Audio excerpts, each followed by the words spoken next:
యేసుక్రీస్తు నామమున మీ అందరికీ వందనాలు. ప్రార్థన ఎంత విలువైనది, ఎంత గొప్పది, ఎంత శక్తివంతమైనదో, ఇంత విలువైన ఈ ప్రార్థన క్రైస్తవులుగా ఉన్న మనము ప్రార్థన ఎవరికి చేయాలి, ఎవరి ద్వారా ప్రార్థన ముగించుకోవాలి అన్న విషయానికి వచ్చేసరికి సరైన అవగాహన అనేది లేనివారుగా ఈరోజు చాలామంది క్రైస్తవులు మనకు కనబడుతుంటారు. ప్రార్థన అనేది తండ్రికి చేయాలా, కుమారుడైన యేసుక్రీస్తుకు చేయాలా, పరిశుద్ధాత్మ దేవునికి చేయాలా అన్న విషయానికి వస్తే కొంతమంది తండ్రికి ప్రార్థన చేస్తారు, మరికొంతమంది యేసుక్రీస్తుకి ప్రార్థన చేస్తారు, మరికొంతమంది పరిశుద్ధాత్మ దేవుడికి ప్రార్థన చేస్తారు. అసలు ప్రార్థన అనేది ఎవరికి చేయాలి అన్న సంగతి ఈరోజు క్రైస్తవులకు తెలియకన్నా అయిపోతుంది. అయితే చాలామందికి ప్రార్థన రాలేనప్పుడు వారు దైవజనుల్ని, దేవుడు వాక్యం తెలిసిన వారిని అడిగితే వారు ఏం చెబుతారంటే, దేవుడిని అడుగు, దేవుడే నీకు ప్రార్థన నేర్పుతారు అని మాట్లాడటం మనకి ఎక్కువగా వినబడుతుంటుంది, మనం ఎక్కువగా వింటూ ఉంటాం. ప్రార్థన అనేది దేవుడితో మనం మాట్లాడేది. ప్రార్థన అనేది దేవుడితో మనం మాట్లాడేది.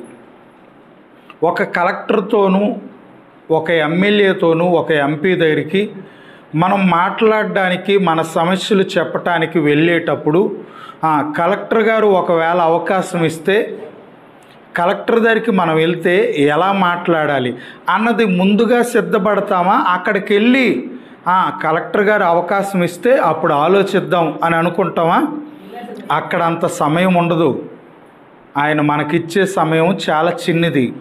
అందులో మన సమస్యను ఎంత త్వరగా చెబితే అంత మంచిదన్నమాట. ఆ వచ్చిన సమయాన్ని సద్వినియోగపరుచుకోవడానికి మనం ముందుగానే సిద్ధపడి, అయ్యా మా సమస్య ఇది, అధికారములున్న పెద్దవారి దగ్గరికి వెళ్ళేటప్పుడు వారితో ఎలా మాట్లాడాలన్నది ముందుగానే మనము ఆలోచిస్తాము, సిద్ధపడతాము. దేవుడు అనంత జ్ఞాని, ముల్లోకాలను పరిపాలిస్తున్న ఒక మహాశక్తి. అలాగే సమీపింపరాని తేజస్సులోను ఆయన మాత్రమే ఉండి అమరత్వం గలవాడుగా దేవుడు మనకు కనబడుతూ ఉంటాడు.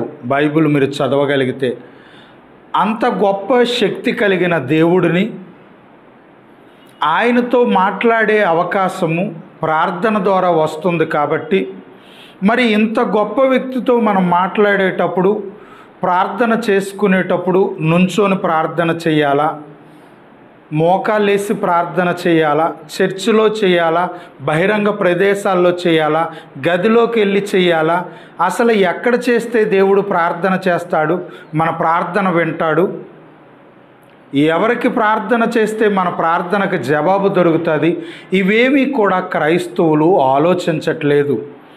ఇంతకుముందు నేను హాస్టల్లో చదువుకునేటప్పుడు మా ఇంటికి ఉత్తరం రాయటానికి ఉత్తరములో టు అడ్రస్ అనేది ఒకటి ఉంటుంది, ఫ్రమ్ అడ్రస్ అనేది ఒకటి ఉంటుంది. నేను ఉత్తరము నా ఇంటికి రాసేటప్పుడు టు అడ్రస్ని మా ఇంటి వారి అడ్రస్ రాసి, ఫ్రమ్ అడ్రస్లో నేనుంటున్న హాస్టల్ అడ్రస్ రాస్తే ఆ ఉత్తరము నా తల్లిదండ్రుల దగ్గరికి వెళ్తుంది. అలా కాకుండా ఆ ఉత్తరములో విషయం అంతా రాసేసి టు అడ్రస్ దగ్గర నా అడ్రస్ ఇచ్చి, నా హాస్టల్ అడ్రస్ ఇచ్చి, ఫ్రమ్ అనే దగ్గర నా తండ్రి అడ్రస్ ఇచ్చాను అనుకో, ఆ ఉత్తరం తిరిగి నా దగ్గరికే వచ్చేస్తుంది. ఏంటి ఇది అంత నిజమో? ఉత్తరము రాసేటప్పుడు ఫ్రమ్ అడ్రస్ దగ్గర ఎవరి అడ్రస్ ఉండాలి, టు అనే దగ్గర ఎవరి అడ్రస్ ఉండాలో తెలియకపోతే మన ఉత్తరము వెళ్ళవలసిన చోటకు వెళ్ళకన్నా తిరిగి మన దగ్గరికి ఎలాగైతే వచ్చేస్తుందో, ప్రార్థన అనేది కూడా ఎవరికి చెయ్యాలి అన్నది నేర్చుకోకపోతే తిరిగి మన దగ్గరికి వచ్చేస్తుంది. ప్రార్థన గొప్పదని క్రైస్తవులుగా మనకు తెలుసు, ప్రార్థన శక్తి కలిగినదని క్రైస్తవులుగా మనకు తెలుసు. కానీ ఆ ప్రార్థన ఎలా చేయాలన్న దాని విషయానికి వస్తే ఎవరికి చేసినా పర్వాలేదండి అని మాట్లాడటం, చాలామంది అలా మాట్లాడటం మనం ఎక్కువగా విన్నాము. ప్రార్థన గురించి సరైన అవగాహన ఉండాలి. నువ్వు చర్చిలో ప్రార్థన చేసినా దేవుడు వింటాడు, నువ్వు గదిలోకి వెళ్ళి మోకాళ్ళేసి ప్రార్థన చేసినా దేవుడు వింటాడు, నువ్వు ఎక్కడ నుంచోని ప్రార్థన చేసినా దేవుడు నీ ప్రార్థనకి జవాబు దయచేస్తాడు. ఆరంభం నుంచి ఎవరికి ప్రార్థన చేశారు, యేసుక్రీస్తు గారు కూడా ఎవరికి ప్రార్థన చేశారు, ఇలా మనం ఆలోచించగలిగితే చాలా విషయాలు మనకు అర్థమవుతాయి. ప్రియమైన దేవుని సంగమా, ఆదికాండము 4వ అధ్యాయము 26వ వచనము, ఆదామవ్వలకు మొదటి కుమారుడు కయోను, రెండో కుమారుడు హేబేలు తర్వాత మూడో కుమారుడు సేతుకు కూడా ఒక కుమారుడు పుట్టాడు. అంటే ఆదాము గారి మనవుడు, ఆయన పేరు ఏనోసు. ఈ ఏనోసు గారి దినాలలోని దేవునికి ప్రార్థన చేసేవారట. ఎక్కడి నుండి ప్రార్థన ప్రారంభమైంది? ఆజ్ఞలు ఇజ్రాయేలీలకు ఇవ్వబడిన 10 ఆజ్ఞలు కాకుండా అక్కడ నుండే ఆజ్ఞలు ప్రారంభమయ్యాయని మనం అనుకోకుండా తొలి మానవుడైన ఆదాము నుంచే ఆజ్ఞలు ప్రారంభమయ్యాయి. అలాగే దేవుడికి ఇష్టమైనది, శ్రేష్టమైనది ఇవ్వాలనే ఆలోచన మనుషులకు కయోను హేబేలు దినముల నుండే ప్రారంభమయ్యింది. కాబట్టి ప్రియమైన దేవుని సంగమా, దేవుడికి ప్రార్థించేటప్పుడు ప్రార్థన అనేది చాలా గొప్పది. కాబట్టి మనము సాక్షాత్తు దేవుడితో మాట్లాడుతున్నాం, మన తండ్రితో మాట్లాడుతున్నాం. ఒక పెద్ద మనిషితో మాట్లాడేటప్పుడు ఎన్ని జాగ్రత్తలు అయితే తీసుకుంటామో, భార్యని ఒలే అనొచ్చు, ఒసే అనొచ్చు, కానీ వదినిని, అమ్మని, అక్కని అలా పిలవకూడదు. భార్యకి గౌరవిస్తూ భర్త ఉండాలి. ప్రతి స్త్రీ పట్ల గౌరవాలు కలిగి జీవించాలి. కానీ కొంతమంది భార్యని ఒలేని పిలిచిన వాళ్ళు ఉన్నారు, ఒసే అని పిలిచిన వాళ్ళు కూడా ఉన్నారు. అయితే భార్యతో పిలిచినట్టు, భార్యని పిలిచినట్టు అమ్మను పిలవకూడదు, అమ్మను ఒలే అని అనకూడదు, అమ్మ అని పిలాలి. అలాగా ప్రార్థన అనేసరికి దేవుడితో మాట్లాడుతున్నాం కాబట్టి చక్కగా ప్రార్థన విషయానికి వచ్చేసరికి జాగ్రత్తలు తీసుకోవాలి. ఏనోసు గారంటే ఆదాము గారి మనవుడు, తొలి మానవుడైన ఆదాము మనవుడు కాలములో ప్రార్థన ప్రారంభమైందట. ఆదికాండము 4వ అధ్యాయము 23వ వచనం. మరియు సేతుకు కూడా కుమారుడు పుట్టెను, అతనికి ఏనోసు అను పేరు సేతు పెట్టెను. అప్పుడు యెహోవా నామమున ప్రార్థన చేయుట ఆరంభమైంది. ప్రార్థన ఎవరికి ప్రారంభం, ఎవరికి చేయాలని బైబిల్ చెబుతుంది? యెహోవాకి. ప్రార్థన ఎవరికి చేయాలి? యెహోవాకి. యెహోవాని దేవుడికి. ఆయనను బైబిలులో ఉన్నవాడు అన్నది. ఆయన ఎవరు? ఉన్నవాడు. ఉన్నవాడైన దేవుడైన యెహోవాకి ప్రార్థన చేయాలని. అలాగే యేసు ప్రభు శిశువులకు ప్రార్థన నేర్పేటప్పుడు పరలోకమందున్న మా తండ్రి అని మీరు ప్రార్థించేటప్పుడు మొదట ఏమనాలంటే పరలోకమందున్న మా తండ్రి. అంటే ప్రార్థన అనేసరికి ప్రార్థించుకుందాం అని సేవకులు చెబుతారు. సంఘంలోని పలానా ఆనంద్ పాల్ ప్రార్థన చేస్తారు అని అనగానే ఆనంద్ పాల్ ప్రార్థన చేసేటప్పుడు పరలోకమందున్న యేసయ్య అని కానీ పరలోకమందున్న పరిశుద్ధాత్మ దేవుడు అని కానీ ప్రార్థన చేస్తే ఆ ప్రార్థనకు జవాబు దొరుకుతుందా లేదా మనం ఆలోచించాలి. ఏంటి ఏమని చెయ్యాలి అని అంటే మత్తయి సువార్త 6వ అధ్యాయం 9వ వచనంలో ఒక మంచి మాట రాయబడింది. మత్తయి సువార్త 6వ అధ్యాయం 9వ వచనంలో,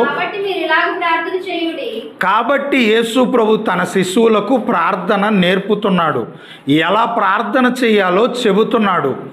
అలాగా ప్రార్థన చెయ్యండి, ఇలాగ చెయ్యండి అని ఆయన చెబుతూ ఏమంటున్నాడంటే, పరలోకమందున్న మా తండ్రి. అంటే ప్రార్థన చేసే వాళ్ళందరూ కూడా ప్రార్థన ప్రారంభము ఏ మాట పలకాలి? పరలోకమందున్న మా తండ్రి. పరలోకమందున్న మా తండ్రి అని అనాలి. పరలోకమందున్న యేసయ్య, పరలోకమందున్న పరిశుద్ధాత్మ దేవుడా అని అంటే మన ప్రార్థన తండ్రి చెంతకు చేరదు. చాలామంది ఎటువంటి జాగ్రత్త తీసుకోకున్నా ప్రార్థన విషయంలో నడుచుకోకండి. ప్రార్థన విషయంలో కూడా జాగ్రత్తలు తీసుకోవాలి. ఎందుకంటే నువ్వు సాక్షాత్తు ఎవరితో మాట్లాడే అవకాశం వచ్చింది? దేవుడితో, సృష్టికర్తతో, యెహోవా దేవుడితో, సైన్యములకు అధిపతి అయిన దేవుడితో మాట్లాడే అవకాశం వచ్చింది. ఒక పెద్ద మనిషితో మాట్లాడేటప్పుడు ఎంతో గౌరవంగా మాట్లాడుతున్న మనము దేవుడితో మాట్లాడేటప్పుడు ఎలా ప్రార్థన చేసినా దేవుడు మన ప్రార్థనను అంగీకరిస్తాడు అని అనుకోవటం ఎంతవరకు భావ్యం, ఎంతవరకు సమంజసం ఆలోచించండి. అయితే ప్రార్థించేవారిలోని పరిశుద్ధులు ఉన్నారు, పాపులు ఉన్నారు. ప్రార్థన ఎలా చేయాలో నేర్చుకోవాలి. ప్రార్థన చేయాలని మోకాళ్ళు వేసేటప్పుడు మొదట ఏమని అనాలి? పరలోకమందున్న మా తండ్రి, యెహోవా నామమున. అంటే ప్రార్థన చేసేటప్పుడు ఎవరికి చేయాలి? యెహోవాకు చేయాలి. ఆ యెహోవానే యేసు ప్రభు ఏమని అన్నారంటే, పరలోకమందున్న మా తండ్రి.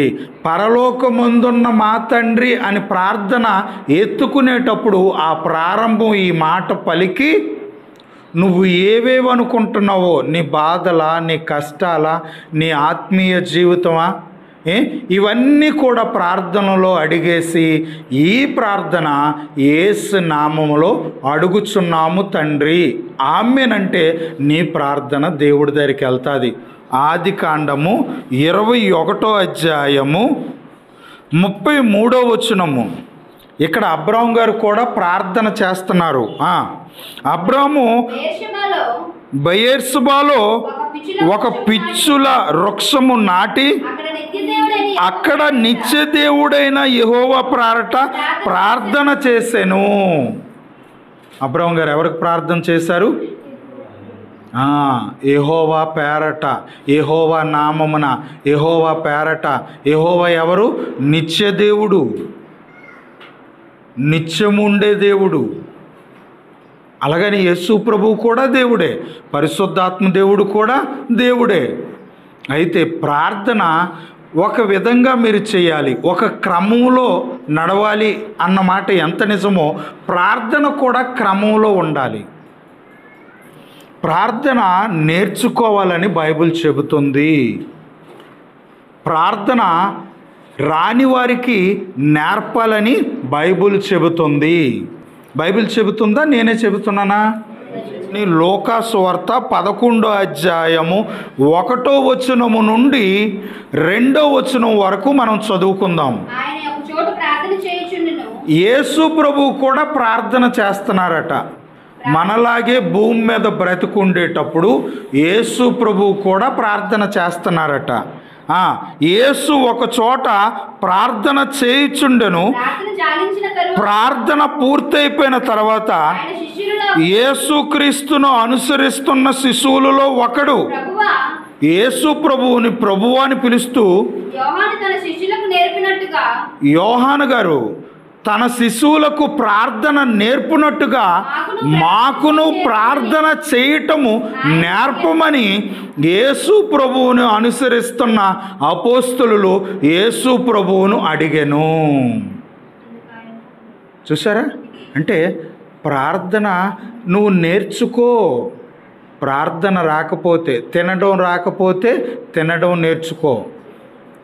చదవడం రాకపోతే చదువును నేర్చుకో. పని చేయడం రాకపోతే పనిని నేర్చుకో. చీర కట్టుకోవడం రాకపోతే చీర కట్టుకోవడం నేర్చుకో.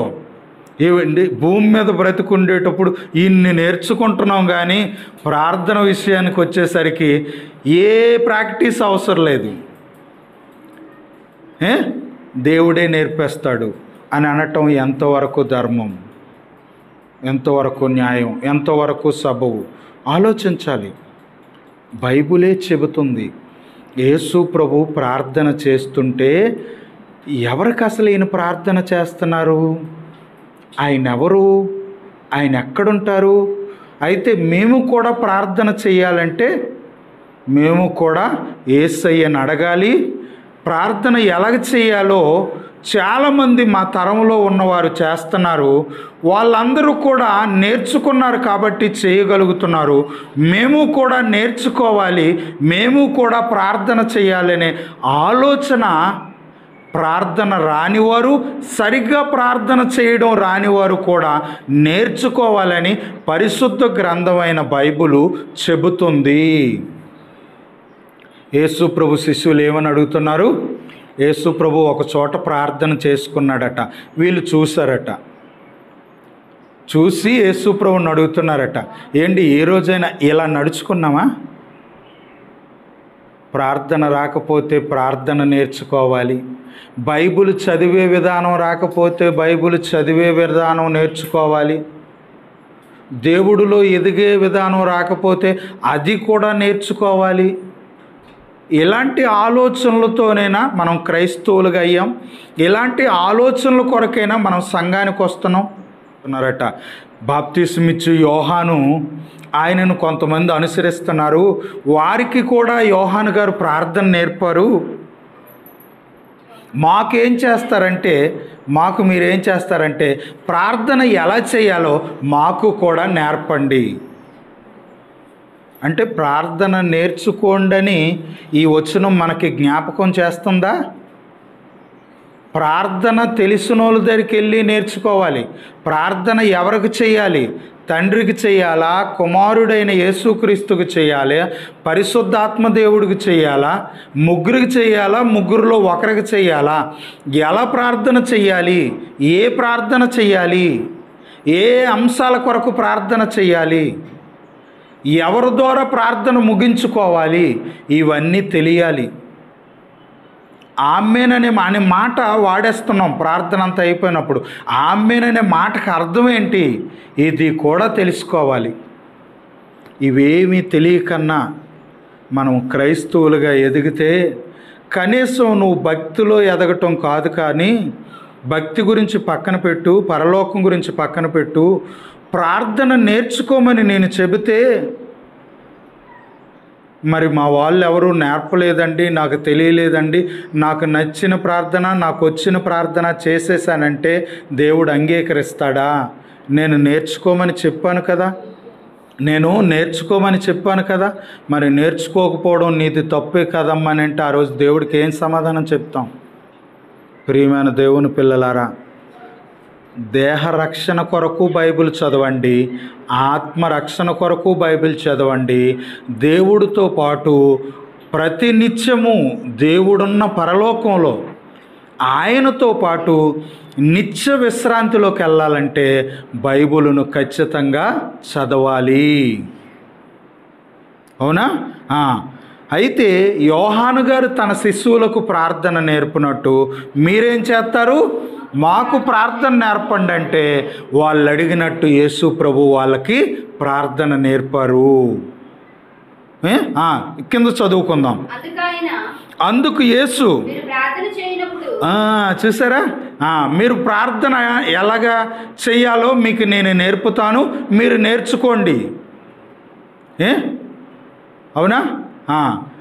అప్పుడు యేసు ప్రభు వాళ్ళకి నేర్పాడు. మరి ఈ తరంలో ఉన్న మనం ప్రార్థన చేయాలంటే మనకెవరు నేర్పాలి? ప్రార్థన గురించి తెలిసిన సేవకుడు కానీ, ప్రార్థన గురించి తెలిసిన క్రైస్తవ విశ్వాసులు కానీ రాని వారికి ప్రార్థన నేర్పాలి. అసలు మనకు ప్రార్థన చేయడం వచ్చా? రోమపత్రిక 8వ అధ్యాయము 26వ వచనం, అట్టువలే ఆత్మయు అనగానే ఇక్కడ పరిశుద్ధాత్మ దేవుడిని పెట్టండి. అట్టువలే ఆత్మయు మన బలహీనతను చూసి మనకు సహాయము చేయుచున్నాడు. అబ్బా, మనలో ఏముందట? ఎప్పుడైనా అనిపించిందా నేను గుడికి వెళ్ళిపోతున్నాను, నేను ప్రార్థన చేసుకుంటున్నాను, నేను బైబిల్ చదువుతున్నాను, నేను అస్సలు బలహీనత నాలో లేదు, నేను బలహీనురాలునే కాదు, నేను బలవంతురాలను, నేను బలవంతుడైన దేవుణ్ణి నమ్ముకున్నా. అది నిజమే, మనం ఎవరిని నమ్ముకున్నాం? బలవంతుడైన దేవుణ్ణి నమ్ముకున్నాం. అయినా ఏముంది? బలహీనత ఉంది. ఈ మాట పరిశుద్ధాత్మ దేవుడు మాట్లాడుతున్న మాట. పరిశుద్ధాత్మ మనలో ఉన్న బలహీనతను చూసి పరిశుద్ధాత్మ దేవుడు మనకు చేస్తున్న సహాయం. యేసు ప్రభు కూడా ప్రార్థించుకునేటప్పుడు మెలకువగా ఉండి ప్రార్థన చేయలేరని తన శిష్యుల్లో ఒకరైన పేతురు గారితో చెబుతున్న సందర్భంలోని ఆయన ఏమంటారంటే, మీరు శోధనలోకి ప్రవేశించకుండా ఉండాలంటే ప్రార్థన చెయ్యండి అని చెబుతూ బలహీనత అనే పదాన్ని వాడుతారు. ఆత్మ సిద్ధమే కానీ శరీరము బలహీనము. అంటే శరీరము బలహీనమైపోయింది, బలహీనతలోకి వెళ్ళిపోయింది. మనలో ఏముంది? బలహీనత ఉంది, బలహీనులము.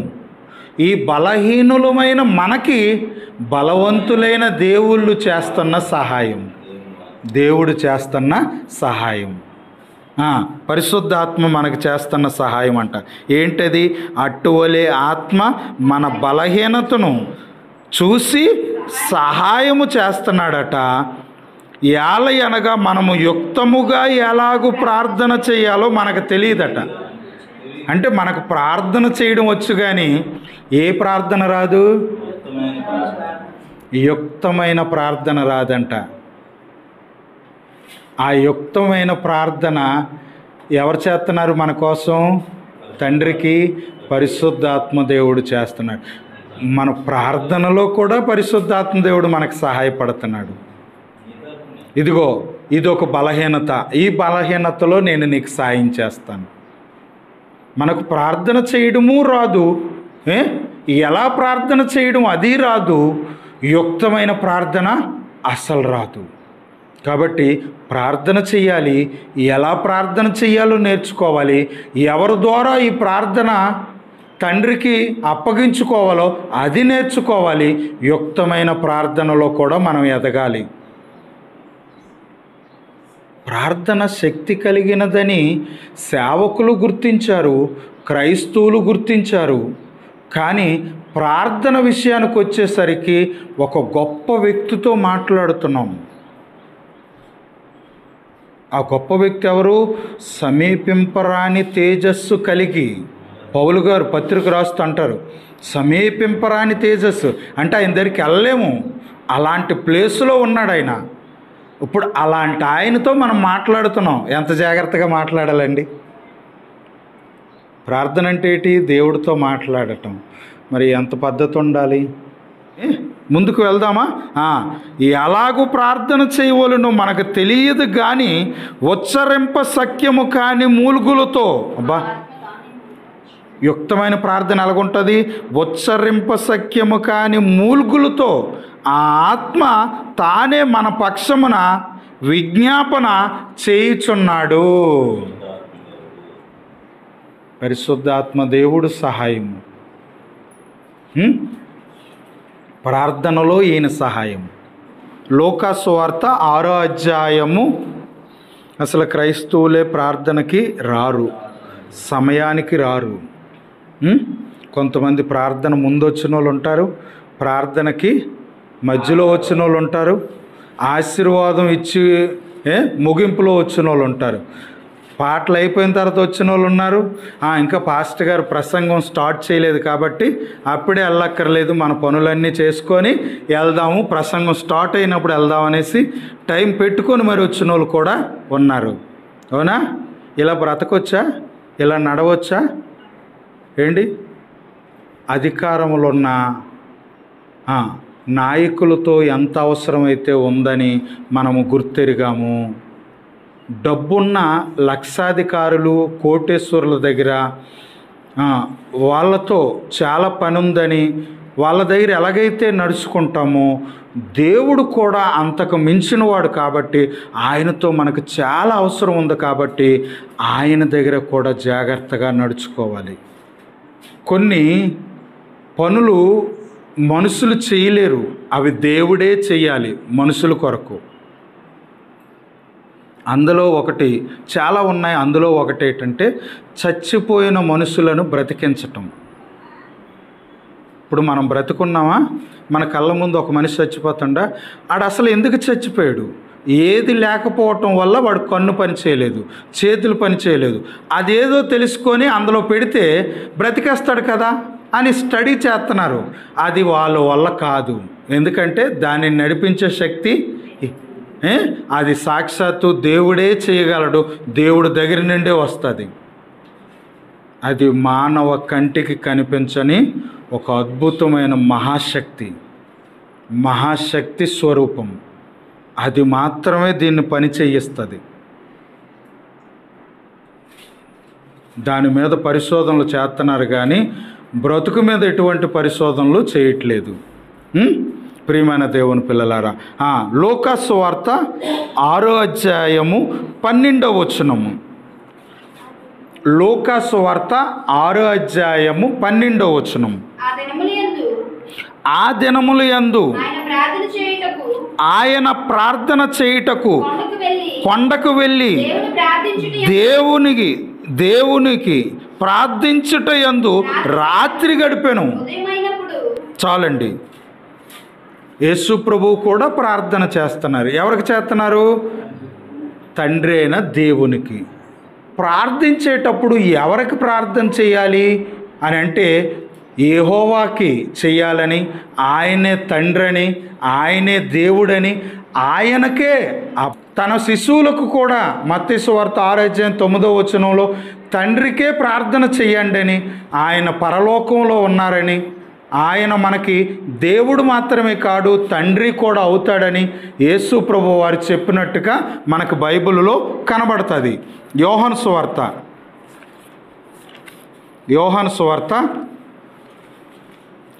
20వ అధ్యాయము 17వ వచనము.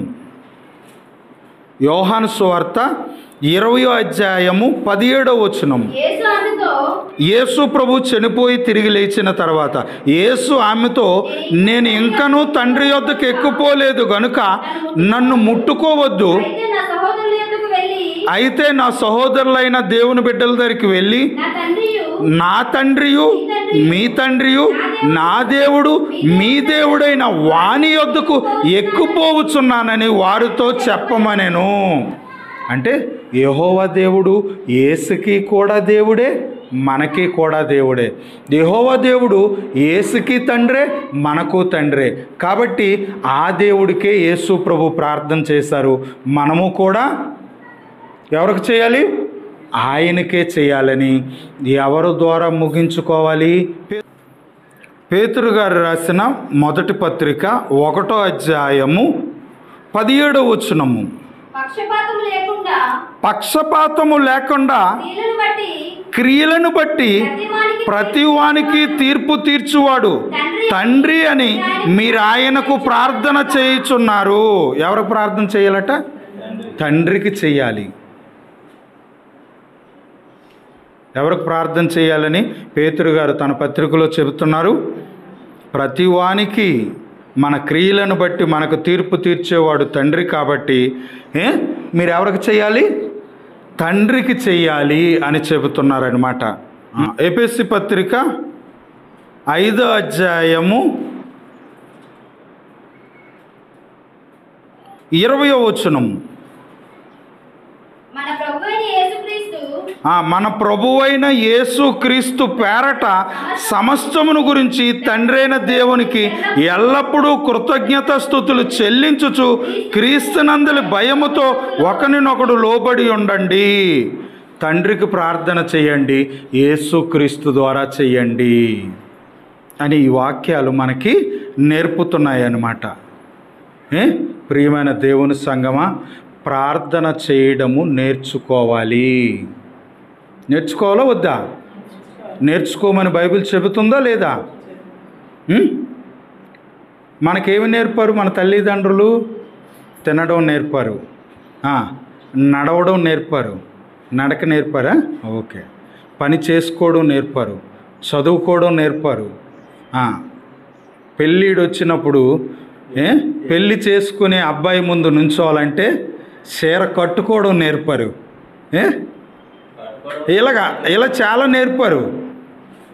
మరి ప్రార్థన నేర్చుకోవాలి. ప్రార్థన కూడా నేర్చుకోవాలి. ఎవరికి చేయాలి, ఎవరి ద్వారా ప్రార్థన ముగించుకోవాలి, ఇవన్నీ నేర్చుకొని ప్రభువులోని వెదగాలి.